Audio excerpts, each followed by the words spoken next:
un chien policier K9 est soumis au test ultime pour protéger le fils de son partenaire décédé. Lorsque des intrus pénètrent dans la maison d'Owen, ils n'ont aucune idée qu'ils mettent les pieds dans la maison d'un officier tombé au combat. Alors que sa mère fait face à une attaque potentiellement mortelle, Owen se cache, serrant l'insigne de son père, priant pour un miracle. Juste au moment où tout espoir semble perdu, Titan, le K9 autrefois silencieux, réveille ses instincts dans une bataille féroce pour protéger sa nouvelle famille. Alors que les sirènes se rapprochent et que le danger est à son comble, le courage de Titan suffira-t-il à les sauver?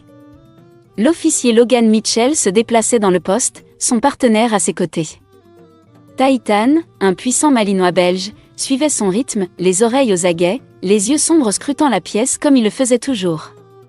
Ils n'étaient pas qu'une équipe, ils étaient une famille. En service et hors service, ils n'étaient jamais séparés. Logan faisait confiance à Titan avec sa vie, et Titan, à son tour, ferait n'importe quoi pour le protéger. L'appel est arrivé juste avant minuit. Un coup de filet anti-drogue au cœur de la ville, l'une des descentes les plus dangereuses auxquelles ils aient été confrontés jusqu'à présent. L'équipe s'est réunie rapidement, vérifiant les armes et l'équipement alors qu'elle se préparait à intervenir. Le harnais de Titan était bien serré, sa respiration stable alors que Logan passait une main dans sa fourrure. « Tu es prêt, mon garçon ?» demanda Logan, bien qu'il connaisse déjà la réponse. La queue de Titan frétilla une fois en réponse. Il était toujours prêt. L'entrepôt se profilait devant, ses portes en acier bien fermées. L'air était chargé de tension alors que l'équipe prenait ses positions. Un bélier a forcé l'ouverture de la porte, et l'unité s'est engouffrée à l'intérieur. L'odeur de produits chimiques et de sueur rance emplit l'espace. Des hommes se sont dispersés à la vue des policiers armés, mais quelques-uns n'étaient pas prêts à tomber sans combattre. Des coups de feu ont éclaté. Logan s'est accroupi derrière une pile de caisses, Titan à ses côtés. Le chien n'a pas tressailli, il était entraîné pour cela. D'un rapide signal de la main, Logan l'a envoyé en avant. Titan a bondi, maîtrisant un suspect avec précision. L'homme a lourdement heurté le sol, criant alors que Titan le maintenait en place. « Bon garçon », souffla Logan avant de s'enfoncer plus profondément dans l'entrepôt. Une porte s'est ouverte brusquement. Une silhouette est apparue de l'ombre, levant une arme. Logan n'a pas eu le temps de réagir avant qu'un coup de feu ne retentisse. La douleur lui a déchiré la poitrine. Il chancela, sa vision trouble, mais il refusa de tomber. Pas encore. Titan a bondi, enfonçant ses dents dans le bras de l'homme armé. Un autre coup de feu a été tiré, cette fois, Titan a gémi. Le son était aigu, empli de douleur. Mais il n'a toujours pas lâché prise. Il s'est accroché, son corps pressé contre Logan comme pour tenter de le protéger d'autres blessures. Le chaos s'est brouillé autour d'eux. D'autres policiers ont afflué, prenant le contrôle. Le suspect a été maîtrisé, mais les genoux de Logan ont cédé. Il a lourdement heurté le sol, ses respirations superficielles. Titan gémissait, se pressant contre lui, le poussant, mais les forces de Logan s'amenuisaient. La dernière chose qu'il a vue avant que le monde ne s'estompe était le visage de Titan, loyal, déterminé, refusant de le quitter. Le jour des funérailles est arrivé avec un ciel lourd de nuages. Les forces de police se tenaient en uniforme complet, une mer de bleu et de noir, leurs visages sombres. Le cercueil de Logan reposait à l'avant, drapé du drapeau. Le silence emplit l'air, épais de chagrin. Titan était assis à côté du cercueil, son corps tendu, son regard fixé sur la surface en bois comme s'il attendait que Logan l'appelle par son nom. Les policiers ont essayé de l'éloigner, mais il ne bougeait pas. Lorsque les derniers mots ont été prononcés, et que le cercueil a été descendu, un hurlement profond et douloureux s'est élevé de la gorge de Titan. Il a porté à travers le cimetière, brut et brisé. Personne n'a parlé. Personne n'a bougé. Le son a saisi tous les cœurs présents, laissant même les policiers les plus durs avec des yeux brûlants de larmes non versées. Les jours ont passé, mais Titan est resté sur la tombe de Logan. Il a refusé la nourriture, se détournant de chaque bol placé devant lui. Les policiers se sont relayés pour essayer de le ramener au poste, pour lui donner un nouveau foyer, mais Titan ne voulait pas partir. Il était couché dans la terre, la tête reposant contre la terre fraîche. La pluie allait et venait, trempant sa fourrure, mais il ne bougeait jamais. Le monde autour de lui continuait, mais pour Titan, plus rien n'avait d'importance. La seule personne à laquelle il ait jamais vraiment appartenu était partie, et aucun appel ou persuasion ne pouvait changer cela. Titan attendait, jour après jour, comme si Logan pouvait revenir. Mais au fond de lui, de la manière dont seul un chien pouvait comprendre, il connaissait la vérité. Et pourtant, il est resté. Non loin de là, le poste bourdonnait de voix et de mouvements, mais Titan restait immobile, son corps tendu alors que les policiers observaient à distance. Le département essayait depuis des semaines de lui attribuer un nouveau maître-chien, mais chaque tentative se terminait de la même manière. Titan refusait de suivre les ordres, son obéissance autrefois vive enfouie sous le chagrin. L'officier Ramirez s'agenouilla à quelques mètres de là, la main tendue. « Allez, mon pote. Essayons encore une fois. » Les oreilles de Titan se sont rabattues, mais il n'a pas bougé. Son regard est resté fixé sur le sol. L'officier a fait un pas prudent en avant, parlant doucement, mais avant qu'il ne puisse s'approcher davantage, Titan a laissé échapper un grondement bas et menaçant. Le message était clair, restez en arrière. C'est la 3e fois cette semaine, marmonna le sergent Colin, les bras croisés alors qu'il observait à distance. Il ne veut même pas prendre de nourriture à qui que ce soit. Peut-être qu'il a juste besoin de plus de temps, dit Ramirez, gardant sa voix calme. Logan était tout pour lui. Colin expira fortement, secouant la tête. Tant ou pas, un K9 qui n'écoute pas est un handicap. Nous ne pouvons pas continuer à envoyer des policiers pour essayer de créer des liens avec lui alors qu'il ne bronche pas. Les oreilles de Titan tressaillirent à la conversation, mais il ne réagit pas autrement. Les voix étaient un bruit de fond, insignifiant comparé à la douleur qui pesait lourdement dans sa poitrine. La première fois qu'ils avaient essayé de le réaffecter, il était resté assis en silence, ignorant chaque ordre. La deuxième fois, il avait aboyé et tiré sur la laisse lorsqu'un officier avait tenté de l'éloigner. Lors de la 3e tentative, Titan avait commencé à résister, montrant les dents, mordant si quelqu'un s'approchait trop. Ce n'était pas de l'agression. C'était quelque chose de plus profond, quelque chose de plus difficile à réparer. La nuit, lorsque le poste se calmait, il se faufilait dehors. Peu importe la sécurité du chenil, peu importe les barrières mises en place, Titan trouvait un moyen. Et chaque fois, les policiers le retrouvaient au cimetière, couché près de la tombe de Logan, son corps pressé contre la terre comme s'il attendait le retour de son partenaire. « Nous ne pouvons pas continuer à faire ça, » dit Colin après la dernière évasion. « S'il n'écoute pas, nous devons envisager nos options. » Ramirez serait dit. Quelles options? Un lourd silence suivit. Les policiers échangèrent des regards inquiets. Les mots non prononcés se sont installés comme un poids dans l'air. Nous le mettons à la retraite, dit finalement Colin, bien que son ton soit hésitant, incertain. Mais... tu veux dire l'abattre? La voix de Ramirez était tranchante maintenant, bordée de quelque chose de dangereusement proche de la colère. Il est instable, argumenta Colin. Refusant les ordres, mordant les policiers, s'enfuyant. Que suggères-tu que nous fassions? Le laisser dépérir près de la tombe de Logan. Ramirez serra la mâchoire, mais avant qu'il ne puisse répondre, Titan laissa échapper un aboiement court et sec. Toutes les têtes se tournèrent vers lui. Ses oreilles étaient en arrière, ses yeux fixés sur Colin avec quelque chose de froid et d'illisible. Il comprenait. Il comprenait toujours. Colin soupira, passant une main sur son visage. Nous lui donnons une dernière chance. S'il ne coopère toujours pas, nous devons prendre une décision. Les mots envoyèrent une nouvelle vague de malaise dans la pièce. Titan avait autrefois été le meilleur K9 du département. Maintenant, il était une ombre imprévisible de lui-même. Alors que les policiers partaient pour la nuit, Titan resta où il était, immobile. Le poste s'estompa, les voix s'évanouissant, les portes se verrouillant. Et juste au moment où le monde autour de lui s'installait dans le calme, Titan se leva, les muscles tendus de détermination. Au moment où l'équipe du matin est arrivée, le chenil était vide. Encore. Owen Mitchell n'avait pas beaucoup parlé depuis les funérailles. Il touchait à peine à sa nourriture, regardait à peine qui que ce soit. Sa mère essayait de l'atteindre, mais chaque tentative se heurtait à la même réponse. Un haussement d'épaules, un signe de tête ou le silence. Ce n'était pas juste. Rien de tout cela ne l'était. Son père avait promis d'être là. Il avait dit qu'il rentrerait toujours à la maison.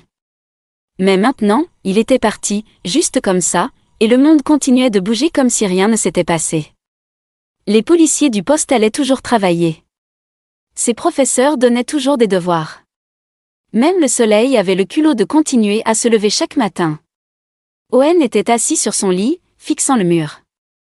L'insigne de son père reposait sur sa table de chevet, les bords usés à force d'y avoir passé ses doigts trop de fois. Plus il le regardait, plus il se sentait en colère. L'insigne de police n'avait pas sauvé son père. Ni son gilet pare-balles. Et Titan. Titan non plus. La pensée lui tordait l'estomac. Titan avait toujours été plus qu'un simple chien policier. Il faisait partie de leur famille. Son père avait aimé ce chien, lui avait fait confiance. Et qu'avait fait Titan en retour? Il avait laissé son père mourir. Owen serra les poings, clignant fort des yeux alors que la chaleur brûlait derrière ses yeux. Ce n'était pas juste. Ce n'était pas juste du tout. Le cimetière était calme quand il est arrivé. Owen n'était pas sûr de la raison pour laquelle il était venu. Il s'était dit qu'il ne voulait pas visiter, qu'il ne se tiendrait pas devant une pierre tombale froide en prétendant que son père pouvait l'entendre. Mais ses pieds Y avaient porté quand même. Il s'arrêta lorsqu'il vit la forme familière gisant dans la terre. Titan. Le chien leva à peine la tête, son corps mince, les côtes visibles sous sa fourrure sombre. Ses oreilles tressaillirent au bruit de pas, mais il ne bougea pas autrement. Il était juste couché là, aussi immobile que la pierre tombale à côté de lui. Les doigts d'Owen se sont enroulés autour des sangles de son sac à dos. Il avait emballé de la nourriture, même s'il ne savait pas pourquoi. Peut-être parce que sa mère avait remarqué les histoires, comment Titan refusait de manger, comment il continuait à s'échapper du poste, comment personne ne pouvait l'atteindre. « Tu ne devrais pas être ici, marmonna Owen. Sa voix était rauque, comme s'il ne l'avait pas utilisée depuis des jours. Titan ne réagit pas. Ses yeux bruns, autrefois vifs et pleins de vie, semblaient ternes maintenant. Owen s'agenouilla, sortant un sandwich de son sac. Il le posa devant Titan et ouvrit une bouteille d'eau, la plaçant à côté de lui. « Mange quelque chose. » Titan n'a même pas reniflé la nourriture. Il a reposé sa tête sur ses pattes, le regard fixé sur la pierre tombale. La poitrine d'Owen se serra. Il voulait crier sur le chien, le blâmer, lui dire que c'était de sa faute. Mais en le regardant maintenant, si vide, si brisé, Owen réalisa quelque chose. Titan n'était pas la raison pour laquelle son père était mort.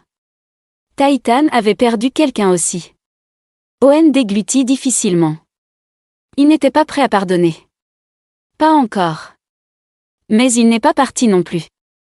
Au lieu de cela, il s'est assis à côté de Titan, ramenant ses genoux contre sa poitrine. L'air du soir est devenu plus froid, mais aucun d'eux n'a bougé. Ils sont juste restés assis là, ensemble, en silence. Tous les deux attendant quelqu'un qui ne reviendrait jamais. Owen est retourné au cimetière le lendemain. Il ne disait jamais grand-chose, se contentant de s'asseoir près de Titan, parfois avec ses bras enroulés autour de ses genoux, d'autres fois avec ses mains enfoncées dans l'herbe. L'air sentait la terre humide, et le vent portait le plus léger parfum de pin des arbres bordant le bord du cimetière. Il ne savait pas pourquoi il revenait sans cesse. Il savait juste qu'il se sentait mal de laisser Titan seul. Titan n'est jamais parti non plus. Il bougeait à peine, se contentant de se coucher à côté de la pierre tombale comme une statue sculptée dans le chagrin. Sa fourrure sombre était emmêlée, ses côtes plus pointues sous sa peau qu'elle n'aurait dû l'être. Il ne mangeait pas. Il ne buvait pas. Il existait simplement, attendant quelque chose qui ne revenait pas. Owen a essayé de parler quelquefois, surtout de rien. Il mentionnait l'école ou comment sa mère n'arrêtait pas de lui demander s'il allait bien. Titan ne répondait jamais, mais il ne s'enfuyait pas non plus. C'était quelque chose. Un après-midi, alors que le ciel brûlait d'orange avec le soleil couchant, Owen était assis les jambes croisées dans l'herbe, grignotant les bords d'un sandwich au beurre de cacahuète qu'il avait emballé mais dont il ne voulait pas. Il fixait la pierre devant lui, traçant les lettres avec ses yeux. Logan Mitchell père aimant, officier dévoué. Une boule s'est formée dans la gorge d'Owen, lourde et difficile à avaler. Il serra les poings, fixant le nom comme s'il pouvait le forcer à signifier quelque chose de différent. Ce n'est pas comme ça que ça devait se passer, marmonna-t-il. Titan ne réagit pas. Owen laissa tomber son sandwich à côté de lui, sentant son visage chauffé, son pouls battant dans ses oreilles. « Tu m'as menti, dit-il, sa voix à peine plus qu'un murmure. Ses doigts s'enfoncèrent dans l'herbe, l'arrachant par les racines. « Tu as dit que tu rentrerais toujours à la maison. » Ses épaules tremblaient. Le monde se brouilla. Il s'essuya le visage, en colère contre lui-même, contre son père, contre tout. « Tu me manques, étouffa-t-il. Tu me manques tellement. » Le vent agita les feuilles autour d'eux. Le cimetière était calme, à l'exception du bruit lointain des voitures passant sur l'autoroute. Owen pressa ses paumes sur ses yeux, essayant d'arrêter les larmes, mais c'était inutile. Puis, quelque chose de chaud toucha son genou. Il baissa les mains. Titan s'était déplacé, sa grosse tête reposant sur les genoux d'Owen. Ses yeux bruns profonds le regardèrent, pas vides, pas sans vie, mais pleins de quelque chose qu'Owen n'avait pas vu depuis longtemps. Compréhension. Les doigts d'Owen hésitèrent, puis passèrent lentement dans la fourrure de Titan. Le chien ne s'éloigna pas. Au lieu de cela, il se rapprocha, laissant échapper un souffle comme s'il l'avait retenu pendant des semaines. Pour la première fois depuis les funérailles, Owen ne se sentit pas complètement seul. L'officier Brooks s'appuya contre sa voiture de patrouille, regardant à distance. Il venait au cimetière après avoir entendu les rapports, comment Titan continuait à s'échapper, comment rien ne pouvait l'atteindre. Il s'attendait à trouver un chien trop loin pour être sauvé. Mais maintenant, en voyant Titan avec Owen, quelque chose a changé. Il sortit son téléphone et composa le numéro du poste. « Je dois parler au capitaine, dit-il. J'ai une idée. » Owen ne savait pas quoi penser quand l'officier Brooks s'est présenté à la maison le lendemain soir. Sa mère, Emily, se tenait dans l'embrasure de la porte, les bras croisés, son expression méfiante. « Je ne comprends pas, dit-elle. Vous voulez que nous le prenions ? » Juste pour l'instant, dit Brooke. Titan n'est pas apte au service, mais l'abattre n'est pas non plus la solution. Il a besoin d'un endroit pour guérir. Et d'après ce que j'ai vu, Owen est peut-être le seul qui puisse l'atteindre. Le cœur d'Owen battit la chamade. Il regarda au-delà de Brooke vers la voiture, où Titan était assis sur la banquette arrière, les oreilles baissées, les yeux prudents. Emily hésita. « Je ne sais pas si nous sommes prêts pour ça. » Brooke baissa la voix. « Aucun d'eux ne l'est. Mais c'est peut-être pour ça que cela a du sens. » Owen déglutit difficilement. « S'il te plaît, maman. » Elle le regarda, son visage s'adoucissant juste assez pour montrer l'inquiétude derrière ses yeux. Puis, finalement, elle s'écarta. « Très bien, dit-elle. Mais c'est temporaire. » Brooke hocha la tête et ouvrit la portière de la voiture. Titan hésita avant de sortir, ses pattes atterrissant légèrement sur le trottoir. Il ne s'enfuit pas. Il ne résista pas. Il est juste resté là, à regarder Owen. Owen s'agenouilla, la main tendue. « Allez, mon garçon. » Pour la première fois depuis des semaines, Titan écouta. Plus tard dans la nuit, la maison était calme, trop calme. Owen était allongé dans son lit, fixant le plafond, écoutant le doux ronronnement du réfrigérateur de la cuisine. Sa mère s'était couchée il y a 1 heure, et Titan était recroquevillé dans le coin, sa respiration régulière mais son corps toujours tendu, comme s'il n'était jamais complètement au repos. Owen soupira et se roula sur le côté. Le sommeil ne venait plus facilement. Il ferma les yeux, essayant de forcer son esprit au silence. Puis il l'entendit. Un bruit sourd en bas. Son estomac se serra. Peut-être que ce n'était rien. Le vent ? Les vieilles canalisations ? Il retint son souffle, attendant. Un autre son. Cette fois, un bruissement, puis le plus léger craquement de la porte arrière. Quelqu'un était à l'intérieur de la maison. Owen se redressa brusquement dans son lit, le cœur battant dans sa poitrine. Il se tourna vers Titan, qui avait levé la tête, les oreilles rabattues, le corps rigide. Pour la première fois depuis la mort de son père, il y avait quelque chose de vif dans les yeux du chien. Conscience. Instinct. Owen glissa hors du lit aussi silencieusement qu'il le pouvait, ses doigts atteignant l'insigne de police sur sa table de chevet. Il le serra fermement, le nom de son père frais contre sa paume.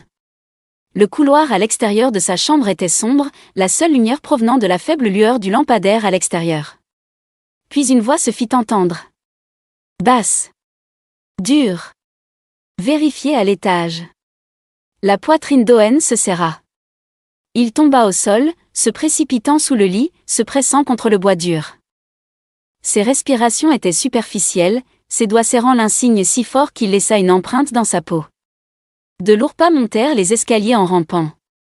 Les planches de bois gémissaient sous le poids. Une ombre passa devant l'espace sous la porte, s'étendant sur le sol. La poignée de porte tourna. Owen retint son souffle. Un homme entra. Il portait des vêtements sombres, son visage couvert d'un masque de ski.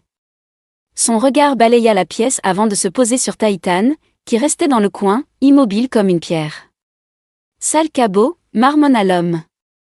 Titan ne bougea pas. Ne cligna même pas des yeux. Puis un cri se fit entendre du couloir. Sa mère. Owen tressaillit, chaque muscle se bloquant alors que l'homme tournait sur ses talons et se précipitait dehors. Owen glissa hors dessous le lit, le cœur battant. Ses jambes avaient l'impression de lui appartenir à peine alors qu'il titubait vers la porte. En bas du couloir, il pouvait voir sa mère dans la faible lumière du salon, ses bras tirés derrière son dos par un deuxième intrus. Un troisième homme se tenait au-dessus d'elle, pointant quelque chose sur elle. Une arme. La respiration d'Owen se coinça. Le monde bascula. Il voulait courir. Voulait aider. Mais ses pieds ne bougeaient pas. Où est l'argent ? Grogna l'un des hommes. Nous savons que le département a envoyé quelque chose après la mort de votre mari. Je ne. La voix de sa mère se brisa. S'il vous plaît, nous n'avons pas ? L'homme leva l'arme plus haut. Owen se sentit mal. Et puis. Titan bougea. Le chien bondit du couloir comme une force déchaînée. Un flou de muscles et de fourrure. Un grognement déchira le silence, profond et brut. L'homme tenant l'arme eut à peine le temps de se retourner avant que Titan ne le frappe, les mâchoires se verrouillant sur son bras. L'arme tomba au sol alors que l'homme hurlait de douleur. La pièce explosa dans le chaos. Le deuxième intrus lâcha la mère d'Owen, cherchant quelque chose à sa taille, mais Titan fut plus rapide. Il se tourna vers le deuxième homme avec une vitesse terrifiante, ses dents brillant alors qu'il se refermait sur la jambe de l'agresseur. L'homme recula, heurtant la table basse, en voyant une lampe s'écraser sur le sol. Le troisième homme s'enfuit vers la porte, la panique dans les yeux. Mais le bruit des sirènes à l'extérieur le fit se figer. Des lumières rouges et bleues clignotaient à travers les fenêtres avant. La police. Titan ne lâcha prise que lorsque des policiers firent irruption à l'intérieur, leur voix aboyant des ordres. En quelques secondes, les intrus étaient au sol, les poignets liés avec des menottes, leurs cris étouffés par le crépitement des radios de la police. La mère d'Owen s'affaissa contre le mur, sa respiration se faisant par courtes rafales. Owen courut vers elle, ses bras l'enlaçant étroitement autour de sa taille. Elle le serra tout aussi fort, pressant une main contre sa tête. Titan se tenait au centre de la pièce, sa poitrine se soulevant et s'abaissant, sa fourrure hérissée. Ses yeux se fixèrent sur les intrus comme pour les défier de bouger. Pour la première fois depuis des mois, il ressemblait à nouveau à un chien policier. Owen se réveilla le lendemain matin avec quelque chose de chaud pressé contre lui. Il cligna des yeux, s'adaptant à la douce lumière du matin filtrant à travers sa fenêtre. Titan était allongé à côté de lui. Le chien n'était jamais resté volontairement à l'intérieur de la maison depuis la mort de Logan. Il dormait toujours près de la porte ou dans la cour, gardant ses distances. Mais maintenant, il était là. Juste à côté d'Owen. Owen tendit lentement la main, passant ses doigts dans la fourrure de Titan. Le chien leva la tête, ses yeux bruns profonds rencontrant ceux d'Owen. Pas vide. Pas perdu. Chez lui. Owen déglutit difficilement. Il ne dit rien. Il n'avait pas besoin. Plus tard dans la journée, l'officier Brooke arriva à la maison. Titan est un héros, dit-il, un sourire tirant les coins de sa bouche. Le département le met officiellement à la retraite. Cela signifie qu'il a besoin d'un foyer permanent. Owen n'hésita pas, il en a déjà un. Brooke hocha la tête. Je pensais que tu pourrais dire ça. Il tendit les papiers d'adoption. Il est à toi. Owen jeta un coup d'œil à sa mère. Elle expira, secouant légèrement la tête, mais le sourire sur son visage disait tout. Titan restait. Le cimetière avait l'air différent aujourd'hui. Pas aussi lourd. Pas aussi froid. Owen se tenait à côté de la tombe de son père, Titan à ses côtés. Le vent agitait l'herbe, portant le parfum de la terre humide et du pin. Owen s'agenouilla, plaçant une main sur la pierre tombale. « Nous allons bien aller, papa ?» Titan s'assit à côté de lui, pressant son corps contre lui, sa chaleur stable et forte. Owen ferma les yeux un instant, laissant le silence s'installer.